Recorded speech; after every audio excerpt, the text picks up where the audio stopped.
La mañana de Navidad, mis padres me dijeron, vendimos tu portátil y vaciamos tus ahorros. Tu hermana necesita un pago inicial para su apartamento.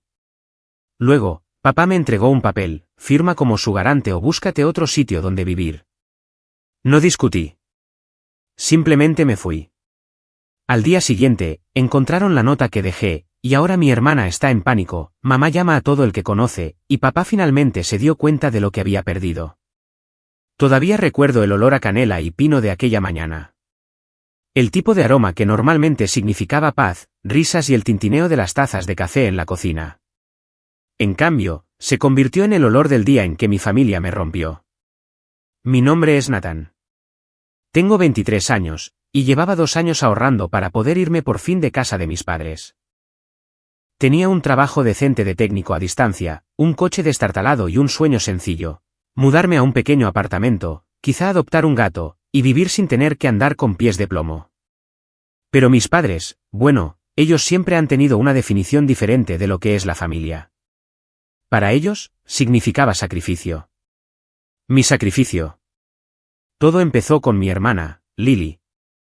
Tiene 26 años, es la hija predilecta, y de alguna manera el sol nunca deja de brillar sobre ella. Es el tipo de persona que podría estrellar tu coche y hacer que te disculparas por no tener mejores frenos.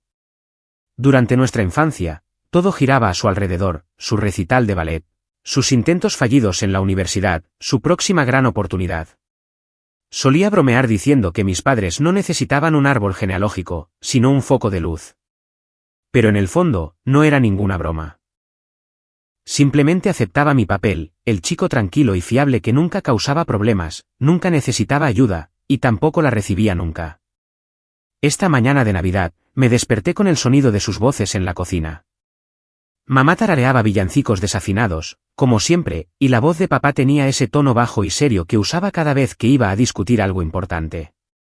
Bajé las escaleras con mi ropa de siempre, la de las mañanas perezosas, con pantalones de franela, una sudadera y los calcetines a medio poner, esperando regalos, quizá tortitas, la típica alegría fingida de siempre. Pero cuando llegué al final de las escaleras, me quedé helado. Sentados a la mesa de la cocina estaban mis padres, ambos vestidos como si fueran a ir a la iglesia, y había un sobre blanco justo delante de ellos. Buenos días, dije con cautela. ¿Qué es esto? Papá señaló la silla que estaba frente a él. Siéntate, Nathan. Tenemos que hablar. A estas alturas, ya había tenido suficientes momentos de tenemos que hablar en mi vida como para saber que nada bueno seguía a esa frase. Me senté de todos modos, con las manos metidas entre las rodillas. Mamá extendió el brazo sobre la mesa y me dio una palmadita, como si fuera a darme una mala noticia con delicadeza, aunque sus ojos ya miraban a papá, buscando permiso para hablar. Cariño, empezó. Tu padre y yo hemos tenido que tomar una decisión difícil. Fruncí el ceño. ¿Sobre qué? Papá se aclaró la garganta. Sobre las prioridades familiares. Esas palabras quedaron suspendidas en el aire como humo. Antes de que pudiera preguntar, empujó el sobre hacia mí. Lo abrí, esperando quizá una tarjeta o una nota. En su lugar, encontré un extracto bancario impreso, el mío, y un recibo de mi portátil, mi flamante MacBook, el que había comprado hacía 3 meses para trabajar. Al principio, pensé que era un error. Esta es mi cuenta, dije lentamente, pasando las páginas. ¿Por qué hay retiradas de dinero? ¿Y qué es esto de mi portátil? Mamá suspiró, como si acabara de preguntar algo infantil. Lo vendimos, cariño. Lo entenderás cuando sepas por qué. Me reí, no porque fuera gracioso, sino porque mi cerebro no sabía qué otra cosa hacer. ¿Vendisteis mi portátil? ¿Qué hicisteis qué? Es mi ordenador de trabajo. La expresión de papá no cambió. Simplemente cruzó las manos. La situación de tu hermana es seria, Nathan. Encontró un apartamento muy bonito en el centro. Una ubicación perfecta, una zona segura, y está cerca de su trabajo. Pero necesitaba un pago inicial de inmediato. Tuvimos que actuar rápido. Tardé un segundo en procesarlo. Entonces, ¿simplemente cogisteis mis ahorros y vendisteis mi portátil sin preguntarme? La voz de mamá se agudizó. No levantes la voz. No lo cogimos. Lo usamos para algo importante. Ya te comprarás otro portátil algún día. Pero Lily necesita estabilidad ahora. Está empezando su vida. Empezando su vida. La frase resonó en mi cabeza como una broma de mal gusto. Yo había estado trabajando 70 horas a la semana como autónomo, ahorrando cada céntimo que podía, renunciando a vacaciones y cenas fuera, y ellos habían usado mi dinero para la estabilidad de Lily. Entonces, papá sacó otro papel de su carpeta. Hay una cosa más. El contrato de alquiler requiere un garante. Como tú tienes trabajo y tu hermana todavía no, tendrás que firmar aquí. Deslizó el documento sobre la mesa. Si no lo haces, no podremos ayudarla. Me quedé mirando el papel. Entonces, si no firmo esto, ¿qué? ¿Simplemente me echaréis? Me miró directamente a los ojos. Si no puedes apoyar a la familia, quizás sea hora de que aprendas a ser independiente. Ya eres mayorcito. Ahí estaba. La amenaza disfrazada de amor severo. Se me hundió el estómago, y se me formó un nudo en la garganta. Apenas podía respirar. Ni siquiera estaba enfadado todavía, solo estaba paralizado. Mamá empezó a hablar más suavemente ahora, como si intentara convencerme con dulzura. Nathan, por favor, no seas dramático. ¿Es Navidad? Todos tenemos que ceder un poco. Tu hermana ha pasado por mucho este año. Sí, por mucho. Como dejar su tercer trabajo porque el jefe era demasiado exigente, o fundirse sus ahorros en bolsos de diseño que necesitaba para tener confianza. Miré el árbol que había detrás de ellos. Luces parpadeantes, regalos falsos envueltos solo como decoración. Y de repente, toda la escena me pareció una parodia. ¿Os dais cuenta? Dije lentamente, de que me habéis robado? La expresión de papá se endureció. Mide tus palabras. No, dije, ahora más alto. Me habéis robado. Cogisteis mis propiedades, mi dinero, y lo llamáis amor. Mamá se levantó, con lágrimas asomando al instante, su mecanismo de defensa favorito. ¿Cómo te atreves a hablarle así a tu padre? Hemos hecho todo por ti. Esa frase, siempre la misma. Podía sentir el pulso en mis oídos. Empujé el papel hacia ellos. No voy a firmar nada. Por un momento, nadie habló. Entonces, la silla de papá chirrió al arrastrarse hacia atrás. Se levantó, imponente sobre mí, con la voz baja pero afilada. Entonces puedes buscarte otro sitio donde vivir. ¿Te crees un hombre? Pues actúa como tal. Miré de uno a otro, mamá llorando en silencio, papá furioso, las luces de Navidad parpadeando detrás de sus cabezas, y me di cuenta de que algo hizo clic dentro de mí. Esto no era solo por el dinero. Era por el control. Siempre lo había sido. Haré las maletas, dije. Mamá soltó un jadeo. Nathan, no seas ridículo. No respondí. Simplemente subí las escaleras, con el corazón latiendo como tambores en mi pecho. Cada paso se sentía más pesado. Mi habitación estaba exactamente igual. La cama sin hacer, la ropa sucia amontonada, la pequeña bolsa de regalo de Navidad que les había preparado todavía sobre mi escritorio. Dentro había 2 tazas personalizadas, la mejor mamá del mundo y el mejor papá del mundo. Las miré durante un buen rato antes de guardarlas silenciosamente en el cajón. Mientras empezaba a hacer las maletas, me temblaban las manos. No de miedo, sino de algo más frío. Ya no iba a discutir. No iba a suplicar justicia. Ellos habían tomado su decisión, y ahora yo iba a tomar la mía. Cogí mi maleta, la bolsa del portátil bueno, la funda vacía que solía contener mi portátil y el abrigo. Luego me senté en mi escritorio, cogí una hoja en blanco y empecé a escribir. Solo una página, corta, honesta, definitiva. Cuando dejé la nota en la encimera de la cocina, el sol empezaba a salir. No miré atrás cuando cerré la puerta. Lo que no sabía entonces era que, a la mañana siguiente, esa simple hoja de papel sumiría a toda mi familia en el caos, mi hermana llorando, mamá llamando a todos los parientes que conocía, y papá dándose cuenta, demasiado tarde, de que esta vez no iba de farol. Pero antes de que todo eso sucediera, Antes de las llamadas telefónicas, los chantajes emocionales y el arrepentimiento, existió ese silencio, ese primer y hermoso silencio de libertad mientras salía al frío aire de Navidad y, por fin, dejaba de ser su chivo expiatorio. Y ahí es donde todo empezó a desmoronarse. Pasé la noche en una cafetería abierta 24 horas cerca de la estación de autobuses, mirando mi reflejo en la ventana mientras la nieve seguía cayendo de lado afuera. Ni siquiera tenía un plan. Solo una bolsa de lona y ese tipo de vacío que zumba en el pecho cuando algo en lo que confiabas se rompe para siempre. Mi teléfono vibró un par de veces, con el nombre de mamá iluminando la pantalla, pero no fui capaz de contestar. No dejaba de pensar en la calma con la que papá había dicho aquellas palabras. Quizás sea hora de que aprendas a ser independiente.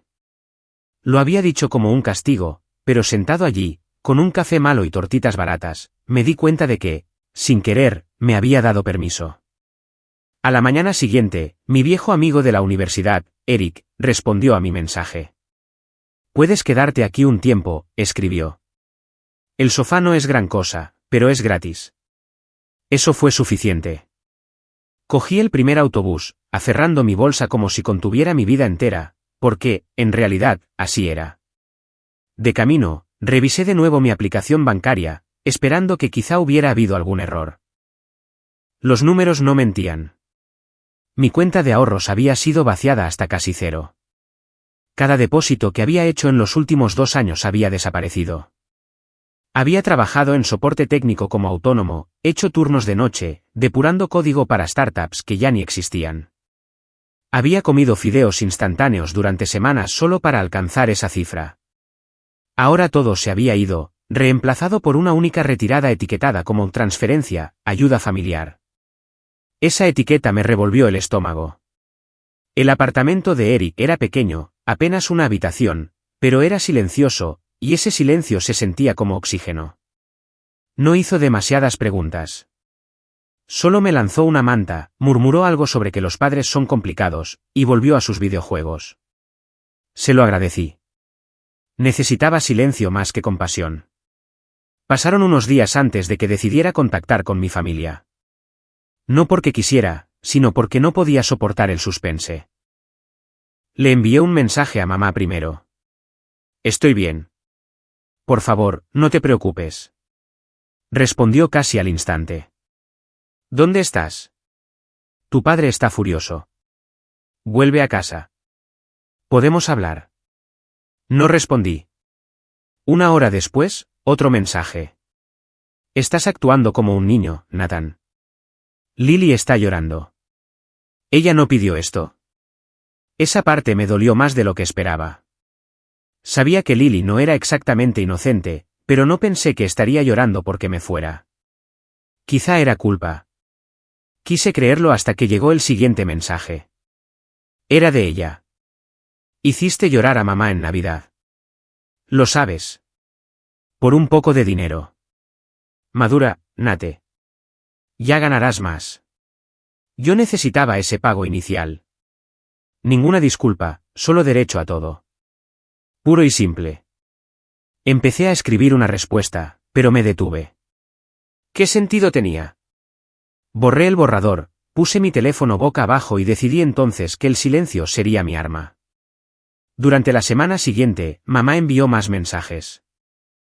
Fotos de la mesa de la cena familiar, del nuevo apartamento de Lily con la descripción: ¿ves lo que tu ayuda hizo posible? Cada uno se sentía como sal en la herida. Luego, papá se unió con su propia marca de chantaje emocional. ¿Crees que puedes simplemente marcharte? La familia no es una elección. No respondí a nada de eso, pero guardé cada mensaje. Todavía no sabía por qué, pero algo dentro de mí me decía que guardara las pruebas. Entonces, una tarde, Eric llegó a casa agitando su teléfono. «Tío, mira esto», dijo, medio riendo. «Tu hermana acaba de publicar una historia en Instagram. Un tour por su nuevo apartamento. ¿Adivina a quién ha etiquetado?» Se me encogió el corazón incluso antes de que me lo enseñara. Ahí estaba, un vídeo perfectamente iluminado de Lily posando en su flamante salón, con plantas falsas y un sofá de diseño detrás de ella, con la descripción: «Finalmente me he mudado al lugar de mis sueños. No podría haberlo hecho sin mis increíbles padres». La familia es lo primero. La familia es lo primero. Podía sentir el calor subir detrás de mis ojos. Los comentarios eran peores. Sus amigos la felicitaban. Mamá había comentado 3 emojis de corazón y papá había escrito: estamos muy orgullosos de ti, cariño. Te lo mereces. Ninguna mención al portátil. Ninguna mención a los ahorros. Ninguna mención a mí. Esa fue la primera noche que realmente me permití enfadarme. No un enfado ruidoso, sino de ese tipo profundo y silencioso en el que se te oprime el pecho y tu cerebro empieza a conectar puntos que has estado ignorando durante años. No era la primera vez que elegían a Lily por encima de mí. Solo era el ejemplo más grande. Recordé cuando tenía 15 años y ahorraba para un PC para jugar. Había cortado el césped todo el verano, apilado cada dólar en un frasco. La semana que estaba listo para comprarlo, mamá entró en mi habitación con los ojos llorosos, diciendo que los trajes del recital de danza de Lily costaban más de lo esperado. Terminé dándole el frasco. Nunca volví a ver ese dinero. O cuando tenía 17 y me aceptaron en un campamento de programación, y papá prometió ayudarme a pagar la matrícula. Luego, en el último minuto, me dijo que el coche familiar necesitaba reparaciones urgentes después de que Lily golpeara accidentalmente un poste. ¿Adivináis quién pagó esa factura? Cada recuerdo empezó a mezclarse con el siguiente. Todos esos pequeños sacrificios que había hecho, las veces que me había tragado el resentimiento porque eso es lo que hacen los buenos hijos.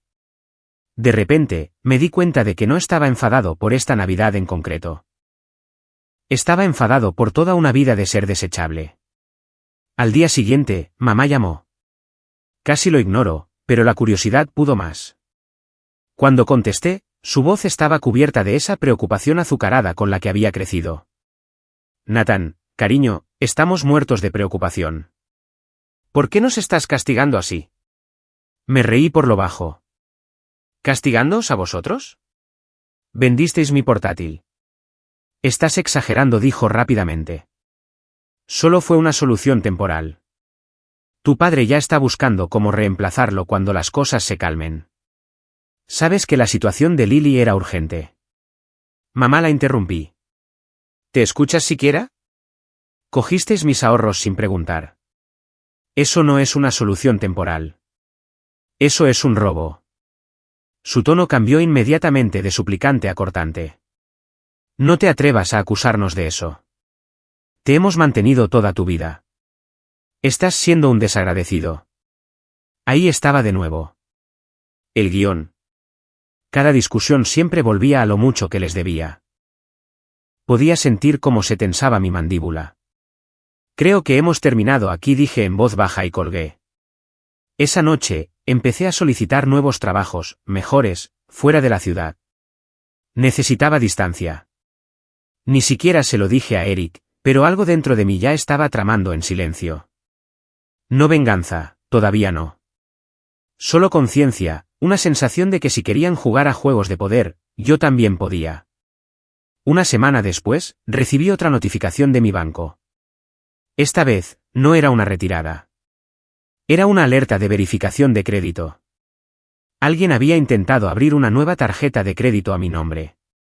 Se me cayó el alma a los pies.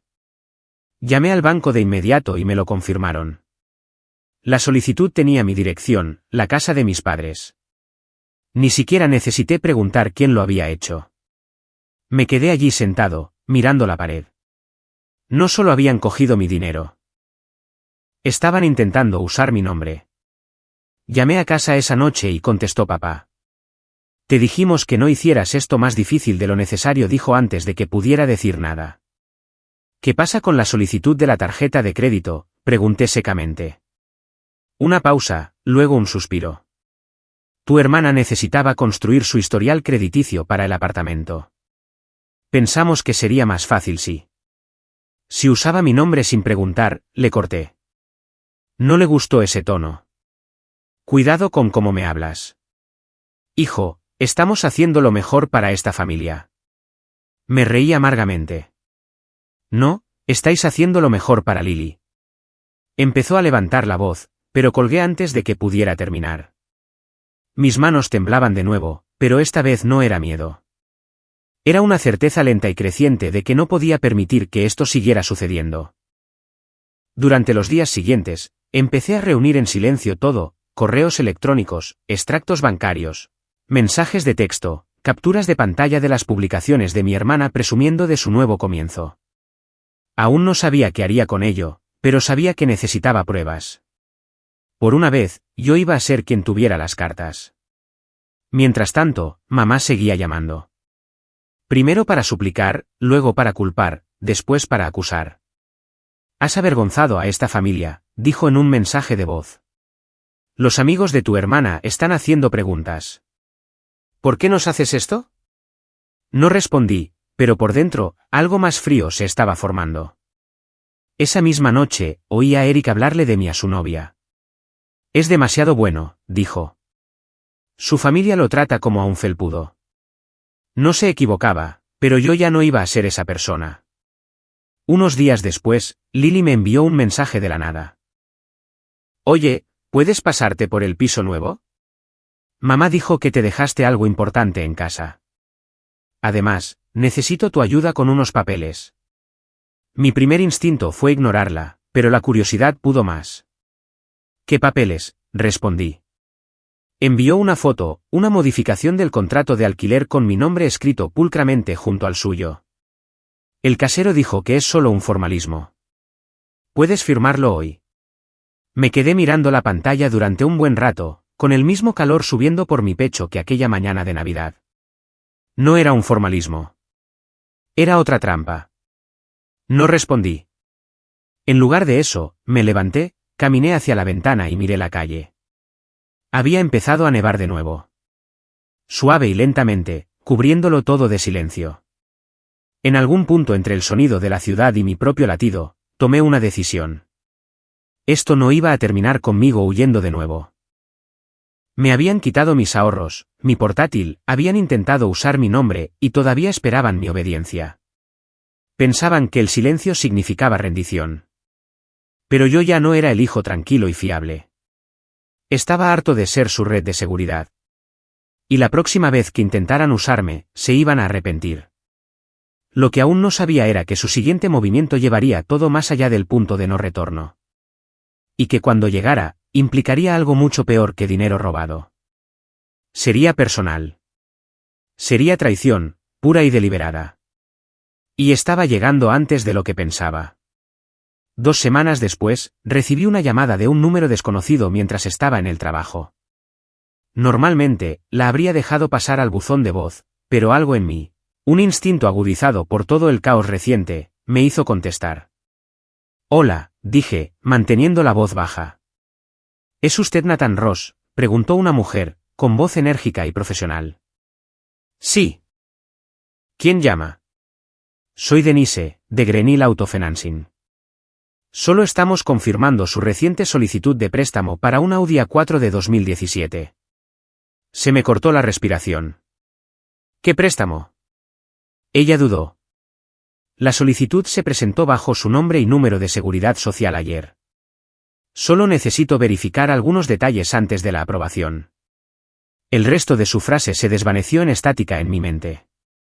Agarré mi teléfono con más fuerza, cada músculo de mi mandíbula se tensó. Yo no había solicitado ningún préstamo para un coche. Ni siquiera tenía coche ya. El mío se había estropeado hacía meses, y desde entonces iba en autobús. Tragué saliva. ¿Puede decirme la dirección que figura en la solicitud? Claro.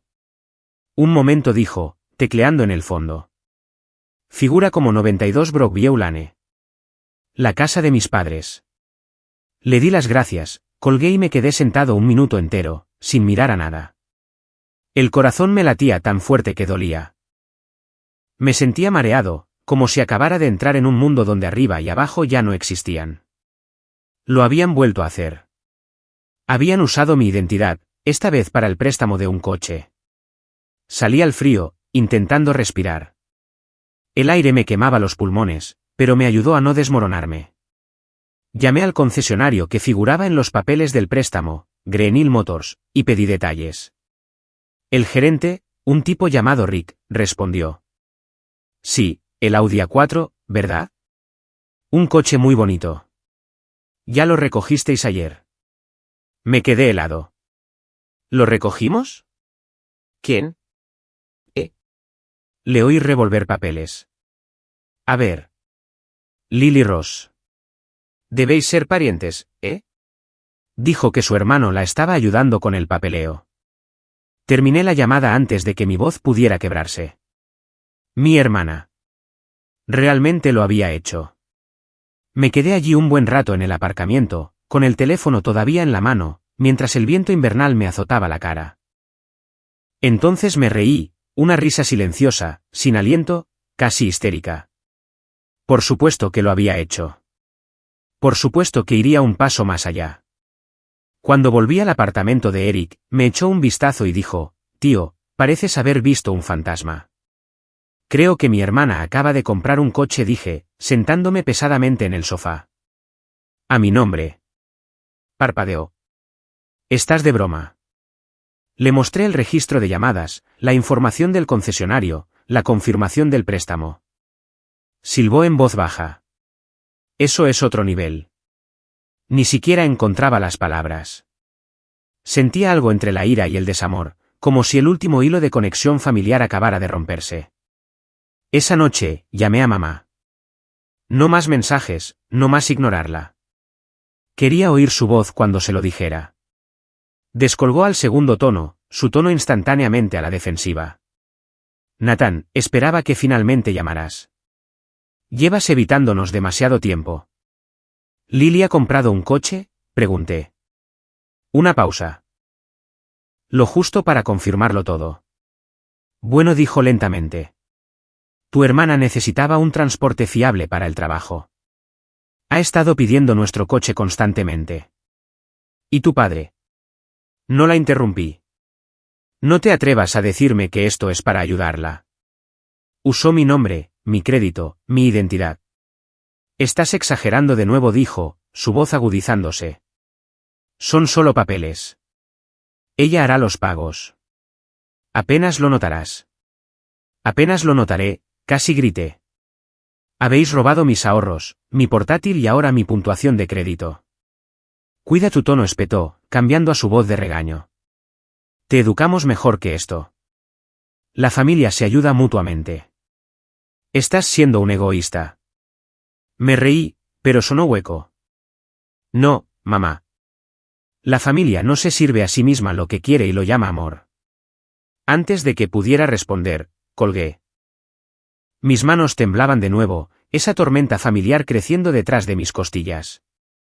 Abrí mi portátil, el de segunda mano y barato que había comprado desde que me fui, y empecé a escribir un correo electrónico a Green Hill Motors, adjuntando copias de mi DNI y una declaración afirmando que el préstamo era fraudulento. Luego, presenté una denuncia policial por robo de identidad. Se sentía surrealista, escribir sospechoso, miembro de la familia inmediata. Por primera vez en mi vida, me estaba eligiendo a mí mismo. Pero la traición no se detuvo ahí. Unos días después, recibí un mensaje de una antigua vecina, la señora Ulbrook. Era como la espía no oficial del vecindario, siempre mirando por las cortinas y cotilleando, pero bastante inofensiva. Hola, cariño, escribió. Vi a tus padres y a tu hermana en la puerta ayer. Parecía una celebración. Lily tiene coche nuevo, y tu padre le estaba enseñando a todo el mundo tu regalo. Qué generoso por tu parte. Se me heló la sangre. La llamé de inmediato. ¿Qué dijo? Oh, estaba presumiendo, dijo, riendo entre dientes.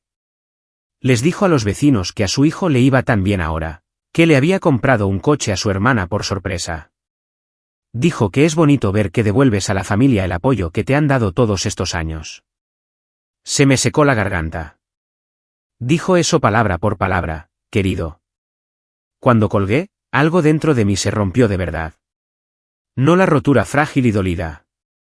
No, esta fue silenciosa, deliberada, irreversible, como cristal aplastado bajo los pies. Habían convertido mi robo en una historia de generosidad. Me habían humillado y lo habían llamado orgullo. Ese fin de semana, fui a casa. No les avisé. No envié mensajes ni llamé. Simplemente aparecí, de pie en el mismo porche donde una vez dejé mi nota de despedida. En la entrada brillaba un Audi plateado, aparcado pulcramente junto a la vieja camioneta de papá. Se me retorció el estómago. Llamé una vez. Mamá abrió la puerta, sobresaltada. Nathan. Dios mío. Cariño, has venido. Parecía que quería abrazarme, pero di un paso atrás. ¿Dónde está Lily?, pregunté. Frunció el ceño. Está dentro. ¿Qué? Antes de que pudiera detenerme, entré.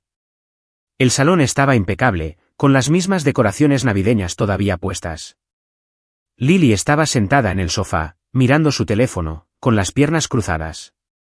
Cuando me vio, sonrió con suficiencia, como si nada hubiera pasado. Vaya, mira quién ha decidido aparecer. No hablé. Solo la miré. ¿Qué tal el coche?, pregunté finalmente. Parpadeó. ¿Perdona? El Audi, dije con calma. El que compraste a mi nombre. Su sonrisa vaciló. No sé de qué estás hablando. Mamá intervino rápidamente. Nathan, por favor. No hagamos esto ahora. No, dije, ahora más alto. Hagamos exactamente esto. Papá salió de su despacho, con la irritación ya en sus ojos. ¿De qué va esto ahora? ¿Sabes de qué va?, dije.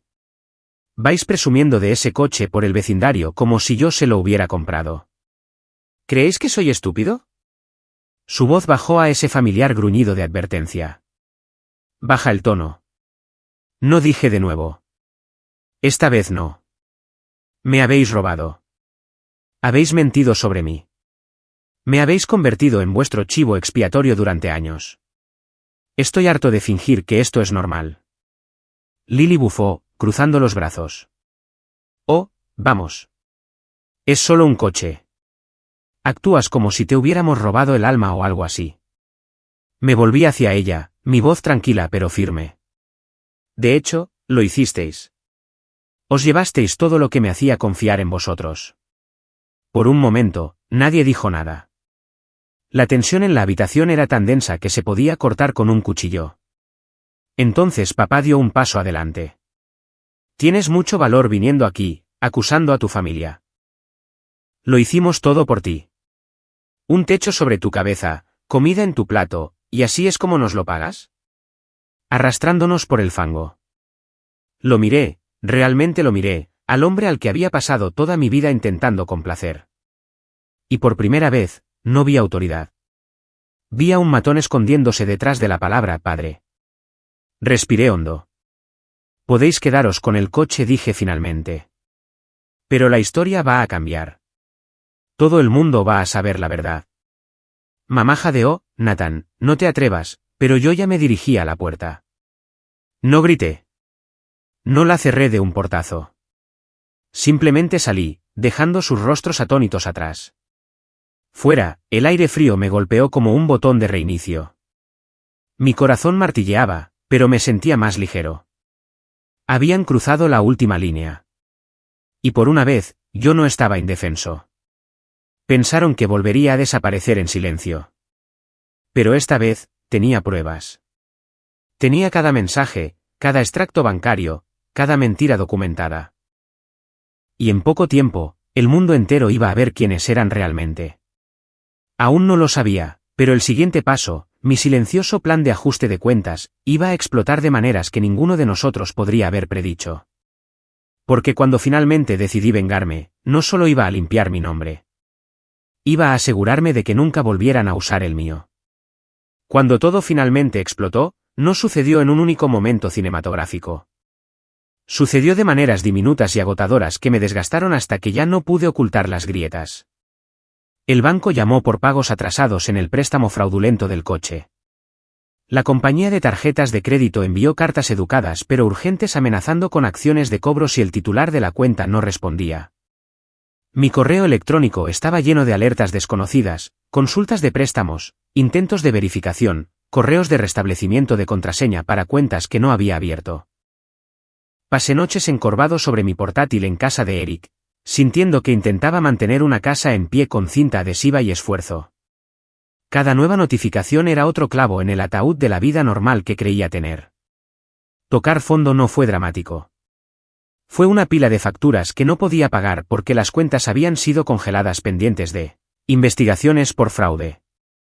Fue un mensaje de voz furioso de un cliente al que había ayudado durante años, que asumió que había desaparecido.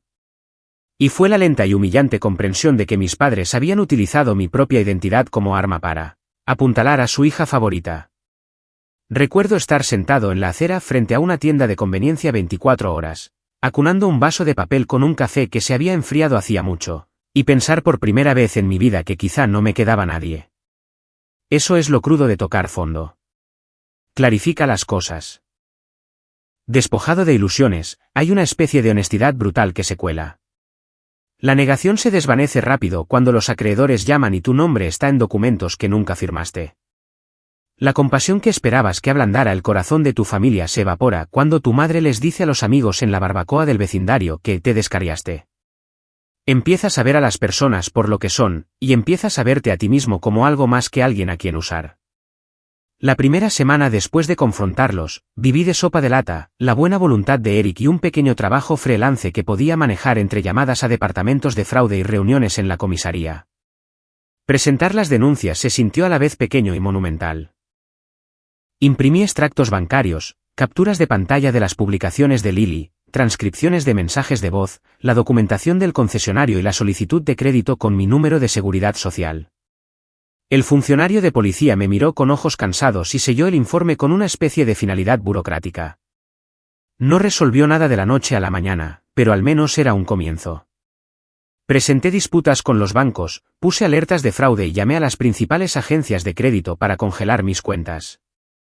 Cada llamada se sentía como cortar una cuerda que me ataba. Progreso, pero lento y agotador. Profesionalmente, las cosas eran un desastre. Un par de clientes entraron en pánico, asumiendo que desaparecería. Otros me animaron. Perdí un contrato que había sido un ingreso estable, y durante una semana, mi estómago vivió en mi garganta mientras mis ahorros lo poco que quedaba menguaban. Dormía mal. Repasaba cada favor pasado que les había hecho, cada excusa que me había tragado, y sentía que toda una vida de pequeñas traiciones se había sumado a esta avalancha. Pero los seres humanos son criaturas extrañas. Ponlos en un rincón, y algunos de ellos se afilan en algo nuevo. Siempre había sido resiliente de una manera discreta.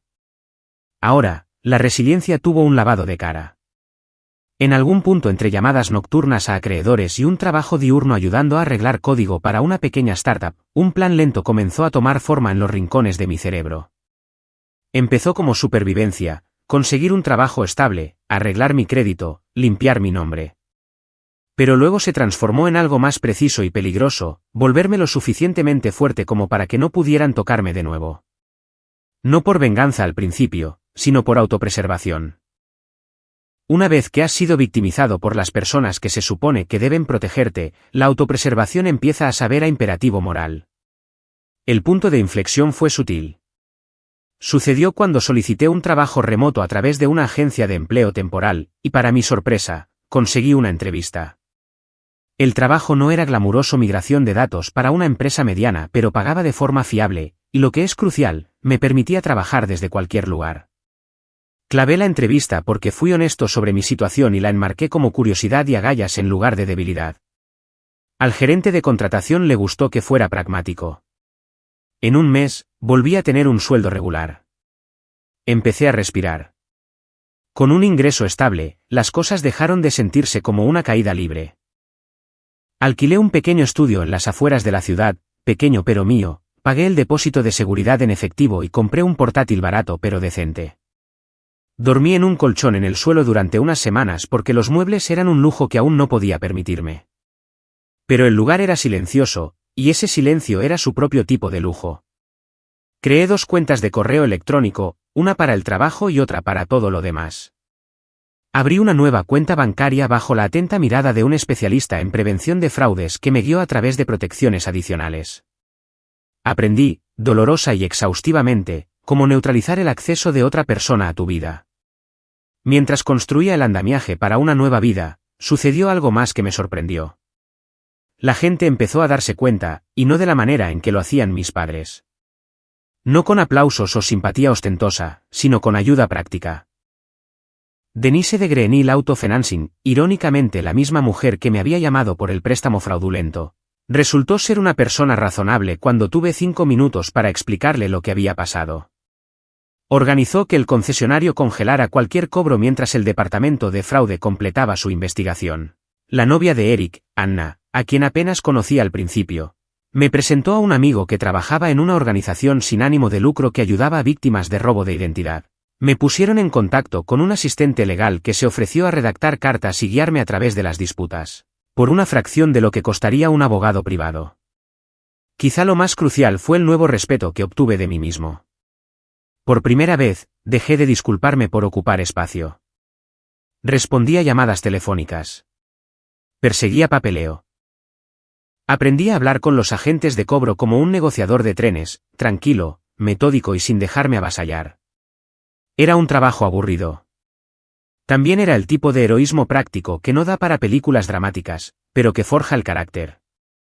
Mes a mes, mi informe de crédito dejó de parecer la escena de un crimen y empezó a parecerse al de alguien que se estaba recuperando. El trabajo también comenzó a abrir puertas que no esperaba. El trabajo de migración de datos me llevó a un contrato con una startup que necesitaba un desarrollador de backend. Aprendí Python y un framework por mi cuenta por las noches después del trabajo.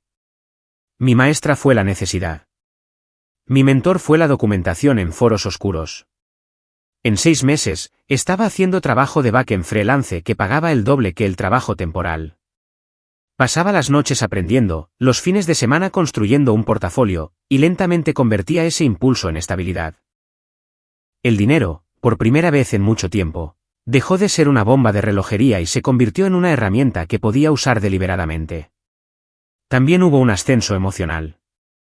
Pequeñas victorias: pagar el último de los cargos fraudulentos, recibir una carta del prestamista que limpiaba mi nombre, construyeron una escalera para salir del agujero. Reconecté con personas que no me juzgaban por estar necesitado o arruinado. Dejé de medir mi autoestima por la aprobación de mis padres. En su lugar, empecé a medirla por cosas pequeñas y tangibles: el saldo en mi cuenta bancaria, el número de entrevistas que había hecho, los clientes que volvían a pedir mi ayuda porque había hecho un buen trabajo. Y sin embargo, el pasado persistía. No podía olvidar cómo Lily me había sonreído el día que se sentó en nuestro sofá y lo negó todo. No podía dejar de reproducir la imagen de papá presumiendo de un coche que nunca había comprado. Esos momentos se alojaron dentro de mí como espinas, dolorosas pero afiladas. Me enseñaron que el poder podía ser arrebatado de formas pequeñas y cotidianas. Pero también me enseñaron que el poder podía reconstruirse con pasos pequeños y pacientes. Empecé a establecer sistemas. Archivé cada mensaje, captura de pantalla y extracto en múltiples lugares. Configuré copias de seguridad cifradas. Documenté líneas de tiempo y fechas como un detective construyendo un caso. No era dramático. La mayoría de las noches, era tedioso, hacer clic en mensajes antiguos, guardar archivos, etiquetarlos correctamente. Pero lentamente, se formó un dossier, una carpeta limpia y profesional que exponía todo lo que habían hecho: retiradas, documentos de préstamos, mensajes, publicaciones, y la mentira de que mi generosidad había financiado la vida de Lily. Nombré la carpeta con algo mundano: registros personales, y por primera vez, me sentí como un adulto que podía manejar problemas de tamaño adulto. La oportunidad también llegó en forma de mentoría humana. Una de mis nuevas clientas, Mara, era directora en una pequeña empresa de tecnología, y durante una llamada nocturna sobre un error persistente en una API, me preguntó por mis planes. Le conté, sin pensar, sobre el robo de identidad y el lío con mi familia. Escuchó, realmente escuchó, y luego hizo algo que todavía no puedo explicar del todo. Se ofreció a ayudar. No con dinero, sino con trabajo. Necesito un desarrollador de backend fiable para asumir más responsabilidad, dijo. Demuestra que eres competente y te haré un hueco. Fue el tipo de oferta que se sintió como la luz del sol a través de un cristal de invierno. Trabajé como un hombre con algo que demostrar, porque así era. En un año, tenía clientes estables, un modesto fondo de emergencia y un nuevo sentido de agencia. Pagué las últimas marcas fraudulentas, y los coches y arrendamientos que se habían abierto a mi nombre fueron cerrados o reasignados después de que los bancos reconocieran el fraude. Cambié mi número de teléfono, abrí un apartado de correos y me mudé de nuevo. Esta vez a un pequeño pero luminoso apartamento que se sentía como una promesa. Compré un juego de platos barato, un colchón con un somier de verdad y una lámpara que me gustaba. Son detalles menores, pero importan cuando estás construyendo una vida desde cero. Son el andamiaje de la dignidad. A medida que mi vida mejoraba, también lo hacía mi perspectiva. Ya no me motivaba únicamente la venganza. Quería seguridad, respeto y la capacidad de decir no sin temer el desamparo o la vergüenza. Pero la brasa de la ira todavía ardía. Esa brasa era práctica ahora, no rencorosa. Quería asegurarme de que mis padres nunca más pudieran utilizarme como arma. Quería que su historia sobre el hijo generoso que lo dio todo por su hermana fuera reemplazada por hechos. Quería que se enfrentaran a la realidad de que la familia no les daba carta blanca para destruir la vida de otra persona. Así que, hice un plan, tranquilo y metódico, no un colapso público grandioso ni una publicación explosiva en redes sociales. Nada teatral. Quería una ventaja dura e incontrovertible que me protegiera y forzara la rendición de cuentas si alguna vez intentaban algo así de nuevo. Continué documentando, solidificando cada pieza de evidencia, y consultando en silencio con el asistente legal conectado a esa organización sin ánimo de lucro. Aprendí mis opciones legales, cargos por robo de identidad, reclamaciones civiles, quejas oficiales a instituciones financieras. Empecé a trazar la línea de tiempo de cada transgresión, qué hicieron y cuándo, para que, si llegaba el día, pudiera presentar un caso irrefutable. Y mientras hacía todo eso, la vida molestamente, maravillosamente seguía adelante. Hice amigos que no eran familia. Personas que se convirtieron en una comunidad de las formas más ordinarias, invitaciones a cenar, un vecino que regaba mis plantas cuando estaba fuera, un compañero de trabajo que enviaba memes que me hacían reír hasta llorar. Adopté un gato atigrado del refugio porque quería compañía y porque nombrar algo y alimentarlo se sentía como una pequeña y desafiante recuperación de la alegría. Pero debajo de todas las pequeñas victorias, esa brasa de lo que me quitaron permanecía. Había cambiado de forma. Menos sobre represalias inmediatas, más sobre asegurar que su capacidad para manipularme y borrarme desapareciera. Todavía no los había confrontado públicamente. Todavía no había enviado ninguna gran notificación legal. Una parte de mí quería esperar hasta tener la ventaja absoluta. Otra parte de mí quería la satisfacción de ver sus caras cuando sus mentiras se desmoronaran. El plan era paciente, y la paciencia me sentaba bien ahora. Lo que hice a continuación fue silencioso y deliberado. Empecé a hacer saber la verdad a las personas adecuadas de maneras neutrales y controladas. Un correo electrónico al concesionario con un resumen claro del fraude, una carta educada a la vecina Cotilla que había estado difundiendo la versión de mis padres de los hechos, y algunos mensajes cuidadosamente redactados a familiares lejanos que ya habían sido involucrados por las frenéticas llamadas de mamá. No despotriqué. No supliqué. Simplemente expuse hechos y adjunté documentos. El objetivo no era avergonzar. Era corregir la narrativa y protegerme en caso de futuros intentos. Cada vez que pulsaba enviar, sentía que la temperatura bajaba en mi pecho. Era como cerrar una herida. Y entonces, cuando pensaba que finalmente me estaba asentando en esta nueva vida más fuerte, más claro y silenciosamente peligroso, algo inesperado aterrizó en mi bandeja de entrada. Un correo electrónico corto y seco de papá. El asunto era tan neutral como el mazo de un juez: tenemos que hablar. Lo miré durante un buen rato. Mis dedos flotaron sobre el teclado, y luego se retiraron. El dossier estaba en mi disco duro externo, cifrado y listo. La lista de opciones legales estaba actualizada. Ya no era el niño asustado que dormía en la parte trasera de una estación de autobuses. No abrí el correo electrónico de inmediato.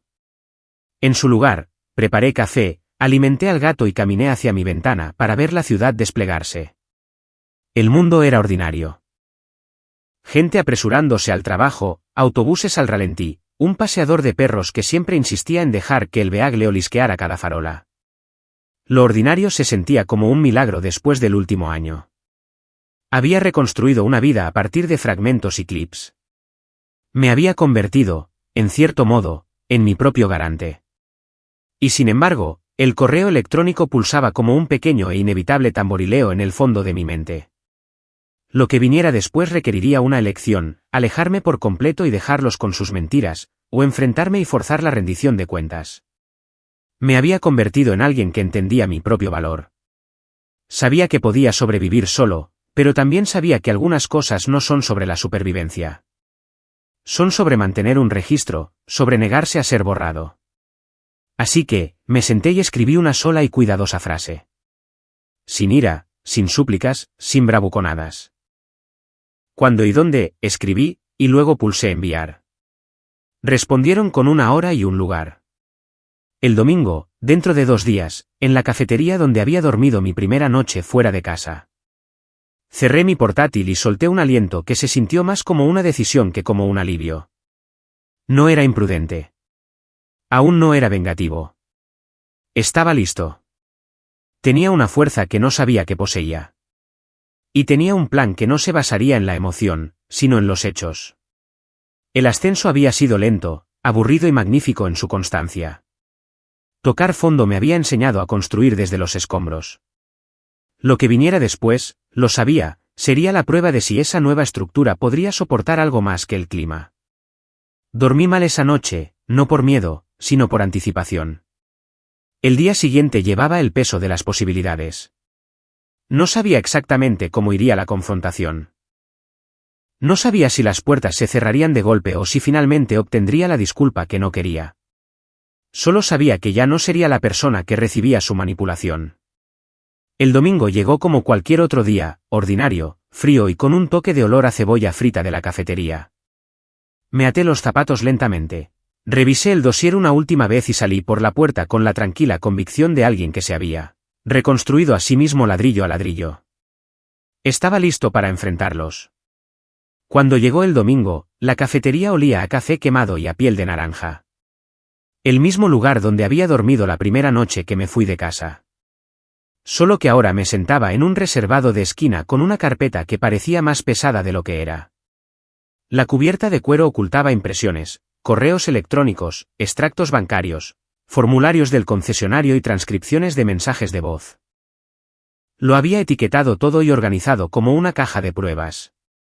La cronología arriba, luego los registros financieros, después las conversaciones de texto, y finalmente la prueba social, las publicaciones de Lily, los comentarios de mamá, las fanfarronadas de papá a la señora Ullup. Se sentía clínico y aburrido, y era exactamente lo que necesitaba. No iba a gritar ni a derrumbarme en lágrimas. Iba a ser preciso. Entraron juntos, papá primero, con los hombros rectos, como si entrara en un tribunal. Mamá detrás, pareciendo haberse aplicado la culpa como una capa de maquillaje, y Lily la última, con sus tacones resonando, brillante y presumida. Los vi sentarse como si nunca los hubiera conocido, catalogando sus rostros de la misma manera que había catalogado los documentos. Papá no pareció sorprendido de verme. Parecía molesto, de la manera en que los depredadores miran cuando su presa finalmente se resiste. Mamá probó primero con la voz dulce. Nathan, cariño, nos alegra mucho que hayas venido. Siéntate. Estoy bien de pie, dije. Mi voz era firme. Empujé la carpeta hacia el centro de la mesa. Pensé que sería bueno traer los recibos. La mandíbula de papá se tensó. ¿Qué recibos? Los que demuestran que vendisteis mi portátil y vaciasteis mis ahorros. La solicitud de préstamo para el Audi con mi número de la Seguridad Social. La documentación del concesionario que muestra que Lily recogió el coche ayer. La solicitud de crédito para el apartamento. Los mensajes donde le dijisteis al vecindario que yo le había comprado un coche a Lily. Dejé que las palabras aterrizaran. No levanté la voz. No lo necesitaba. Lily puso los ojos en blanco. Esto es ridículo. Estás avergonzando a todo el mundo. Ah, sí, pregunté. Porque aquí hay una copia de la transferencia etiquetada como ayuda familiar. Aquí está el recibo del MacBook vendido a una casa de empeños 24 horas antes de que publicaras el tour del apartamento. Aquí está la solicitud de préstamo con mi firma. Falsificada. Pero si pensabais que nadie notaría la dirección y el patrón, os equivocasteis. Y aquí está el correo electrónico que envié a Greenhill Motors la semana pasada impugnando el préstamo. Denise respondió y puso una retención temporal en los cobros hasta que el equipo de fraude terminara su revisión. Golpeé la carpeta como un juez golpeando un mazo. Todo está ordenado y documentado. El rostro de mamá se puso un tono más pálido. Ese había sido mi objetivo. Sin teatralidad, solo hechos. La postura de papá pasó de enfadada a defensiva. Esto es difamatorio, dijo. No puedes simplemente venir aquí y mírame, dije suavemente. Luego hice algo que no había planeado del todo, pero que sabía que sería efectivo. Deslicé mi teléfono sobre la mesa y abrí un correo electrónico grupal que había empezado una hora antes de que llegaran. En la línea, estaban las personas que importaban, la oficina del propietario, el gerente del concesionario Rick, la señora Ulbrook, un puñado de miembros de la asociación de vecinos y 2 chats grupales de familiares lejanos a los que mamá había copiado en docenas de hilos durante las vacaciones. El asunto decía, importante, actividad fraudulenta relacionada con la familia Ross. Hechos adjuntos. Pulsé enviar. Por un momento, el ruido de la cafetería se tragó el mundo. Luego, los teléfonos vibraron alrededor de la mesa. La mano de mamá cubrió su boca. Lily se estremeció como si le hubieran dado una bofetada. Los ojos de papá se clavaron en mí de una manera que ahora parecía menos ira y más miedo. No me regodeé. Simplemente dejé que vieran cómo su narrativa se evaporaba. En 10 minutos, empecé a recibir respuestas. Rick de Greenhill escribió: hemos recibido la documentación y hemos embargado el vehículo pendiente de la investigación por fraude. Por favor, no contacte a la señora Ross sobre el vehículo. El propietario respondió: necesitamos hablar extraoficialmente. Por favor, proporcione pruebas del robo de identidad en relación con los documentos del garante. La señora Ulbrook envió un mensaje seco: lo siento mucho. Por favor, acepta mis disculpas. No tenía ni idea. Y un primo que apenas conocía escribió: esto lo cambia todo. Llamaré a mamá y papá más tarde. La boca de papá se abrió y cerró como si hubiera perdido el guión. Te arrepentirás de esto, dijo, pero ya no quedaba veneno. Solo el eco hueco de alguien que se da cuenta de que ha calculado mal. Mamá empezó a llorar.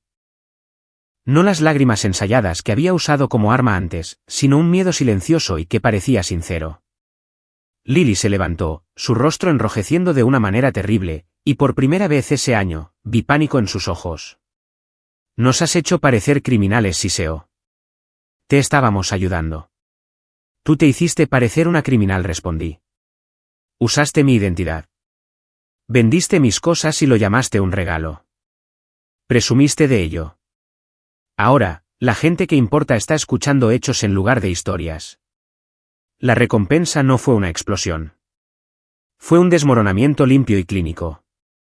En una hora, el embargo del concesionario era de conocimiento público en nuestra pequeña calle sin salida, y el propietario llamó a papá para decirle que el contrato de alquiler estaba en suspenso hasta que pudieran verificar la firma del garante. Papá intentó llamar a Rick y se encontró con el buzón de voz. Intentó acorralar al propietario en persona y fue educadamente rechazado.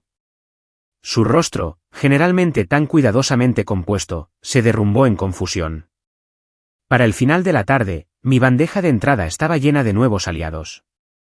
Denise de Greenhill llamó para disculparse, su voz sincera, el tipo de simpatía corporativa que realmente lograba cosas.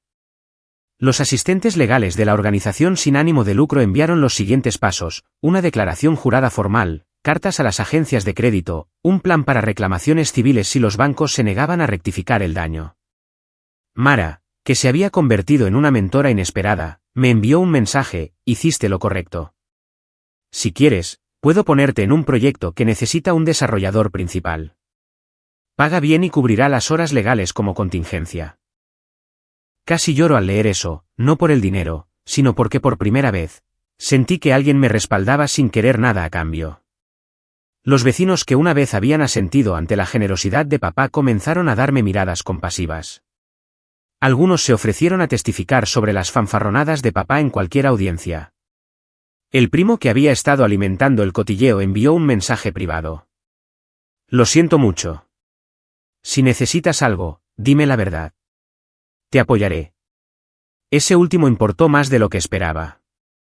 Significaba que la historia que mis padres habían estado tejiendo, que yo me había convertido de repente en el villano, se estaba fracturando. La gente estaba eligiendo la transparencia sobre la mitología familiar. Caminando de regreso a casa de Eric esa noche, el aire invernal se sintió como claridad. No estaba celebrando la destrucción. Estaba viendo cómo las consecuencias se alineaban con las acciones. Ese era el tipo de satisfacción que no era ruidosa. Era aguda y fría y totalmente merecida. La venganza había sido silenciosa, precisa, no mezquina. Se basó en la ley, el proceso y personas a las que les importaba más la verdad que las apariencias. Aún así, Karma no me entregó la victoria final esa noche. Había cabos sueltos. La reputación de Lily en ruinas, pero todavía negaciones en las redes sociales. Mamá llamando a tías que aún no creían. Papá paseando por la casa como un animal atrapado, frenético no por la culpa, sino porque había perdido el control. Eso lo esperaba. El poder arrebatado a los privilegiados no desaparece, se desplaza. Mi objetivo nunca había sido humillar por el placer de hacerlo. Era neutralizar su capacidad de volver a usarme como arma. El embargo, el contrato congelado, las alertas de fraude del banco, eso era progreso. Pero había una consecuencia con la que no había contado. La simpatía de la comunidad por mis padres no se evaporó de la noche a la mañana. Algunos vecinos todavía susurraban que la familia era complicada y que tal vez había exagerado. Algunos amigos de Lily se unieron a su lado, convencidos de que esto era un malentendido. Los tribunales se movían lentamente. Los bancos se toman su tiempo. El sistema legal no emite juicios morales rápidos. Sabía que habría una larga y ardua batalla si decidían luchar. Esa noche, papá dejó un mensaje de voz, corto, seco: llámame. Sin disculpas, sin explicación. Pero cuando le devolví la llamada, no contestó.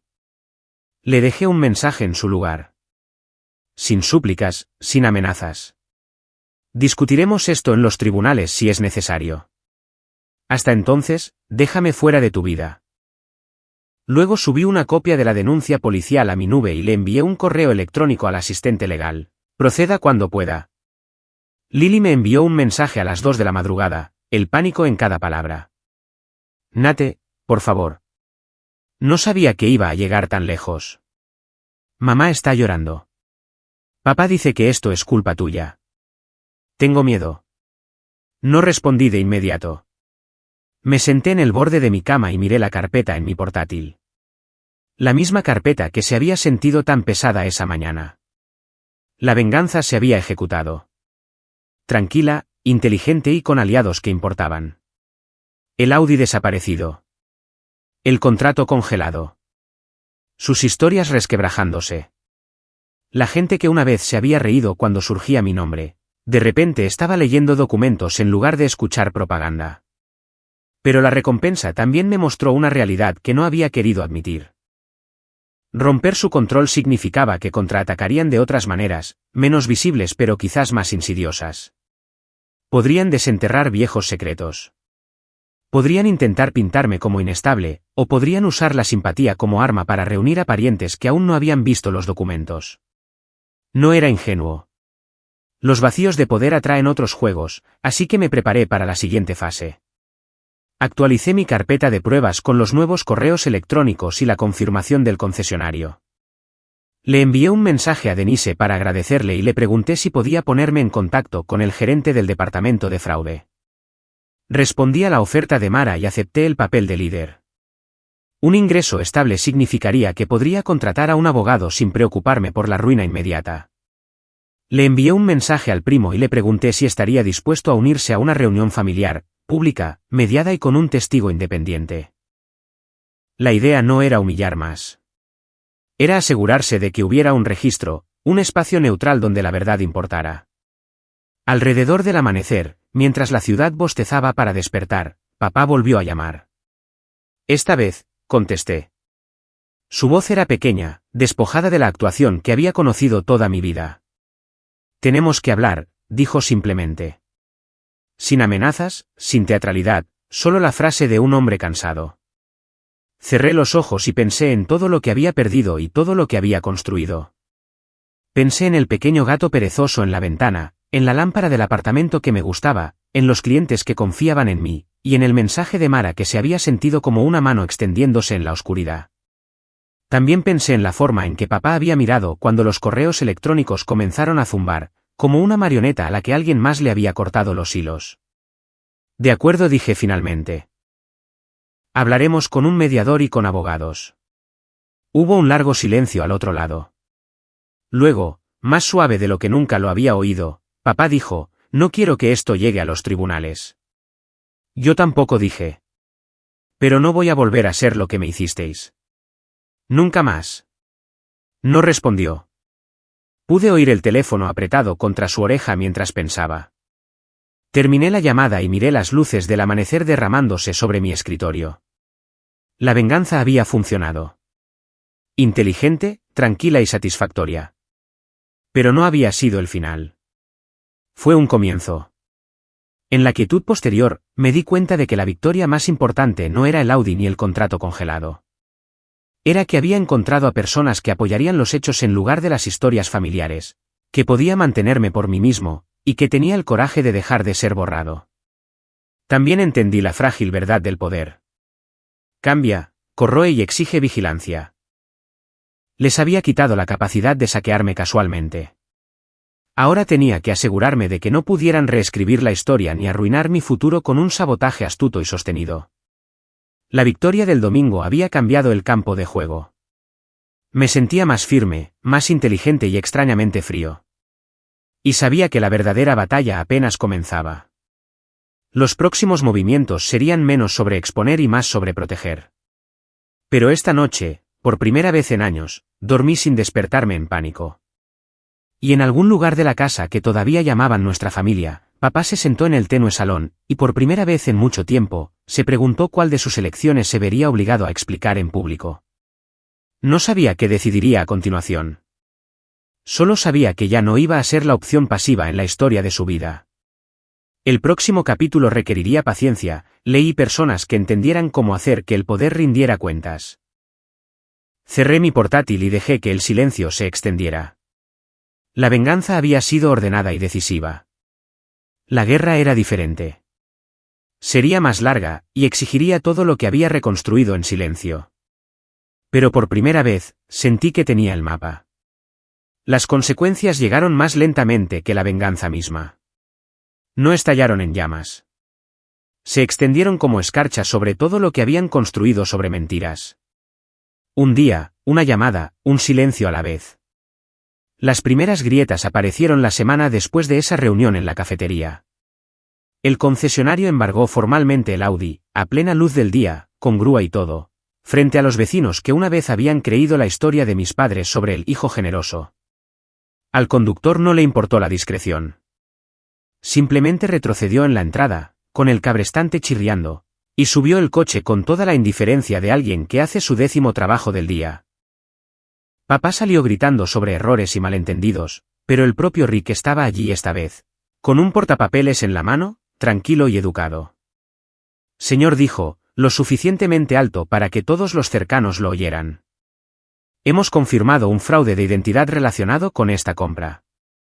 El titular de la cuenta, su hijo, ha proporcionado documentación completa. Hasta que concluya esta investigación, el vehículo es propiedad de la empresa. Los vecinos dejaron de fingir que rastrillaban hojas y observaron desde sus ventanas. Lily salió corriendo descalza, gritando que esto era acoso, pero el conductor la ignoró, asegurando el coche con cadenas de metal que tintineaban como signos de puntuación. Cuando el camión se alejó, el silencio que quedó fue pesado y extraño. Yo no estaba allí para verlo, pero la señora Ulbrook grabó todo desde la cámara de su porche y me lo envió con una sola frase: tenías razón. Una semana después, el Departamento de Recursos Humanos de la empresa de papá lo llamó para unas preguntas rutinarias de cumplimiento. Aparentemente, la noticia del fraude había llegado a uno de sus socios financieros, y como él había figurado como cofirmante en ciertos documentos, tuvo que explicarse. Su jefe, un hombre que recordaba de las barbacoas de la infancia, no fue cruel, solo decepcionado. No ayudó que el orgullo de mi padre siempre hubiera sido su reputación de integridad. Cuando llegó a casa ese día, según un mensaje que me envió más tarde la tía Karen, parecía pálido y vacío. Por primera vez en décadas, no cenó en la cabecera de la mesa.